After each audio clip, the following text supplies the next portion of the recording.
And I got a story to tell you. My first summer class, I was teaching. It was social media, and this was before COVID, so all my classes were in person. I had this lady come into my class, Carmen, and Carmen was older than me, and she's taking social media. So I was so curious as far as why she was taking social media. So at the end of the class, I said, Carmen, can I just talk to you for a second? Just stay after class for a few minutes.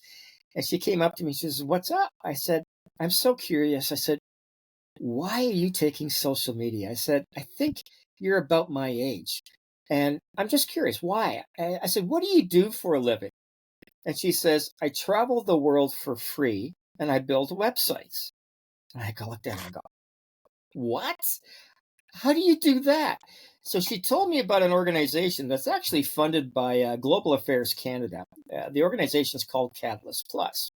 And it's a group of retired or semi-retired executives that have a number of different skills of leadership, project management, marketing, sales, whatever.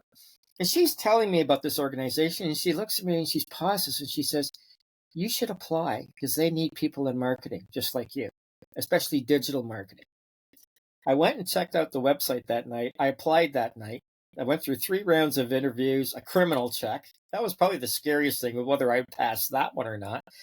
And I got accepted. And then COVID hit. So I did maybe 3 mandates virtually with Indigenous communities across Canada. And that was very rewarding.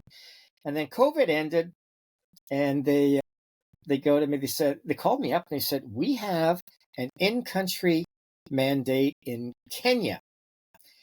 They said, do you want to go? And I said, when can I go? And so off to Kenya I go. And it was a 3-week mandate. So I got to tell you this, because it sort of comes back to the whole creativity part.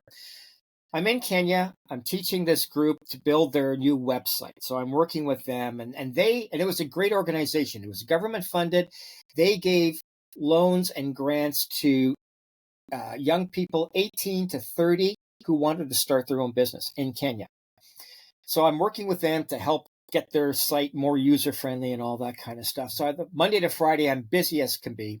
I'm still teaching virtually at Concordia while I'm in Nairobi. So Tuesday from 2 o'clock to 5 o'clock in the morning, I'm teaching a class. I go to the session on Tuesday evening from 9 to midnight, I teach my second class. Anyway, I did that for the first week. Friday, I'm zonked, right? So Friday evening, I didn't even go for dinner. I went to bed. I wake up Saturday, and it's a beautiful sunny day, and I'm in my room, and I sit there, and all of a sudden I start to cry uncontrollably.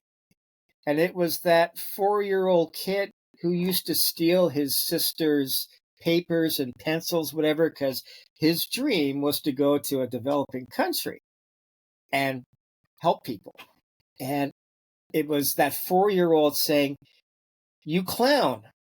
It took you this long to finally get here, but he says, you made it. This is what you always wanted to do. And I'm still getting goosebumps when I think of that whole episode. And that's why, I've continued to do that. The organization's been wonderful. If I won a lottery today, I would give all my money to my wife and my daughters and say, knock yourself out. I would do this full time. Because when you go, they are so grateful to learn. They are so appreciative. And I had my godson came over. He's an electrician. He came over to help me out with some electrical stuff. I was driving him back to his dad's place, and he said to me, if you won all the money in the world, what would you do?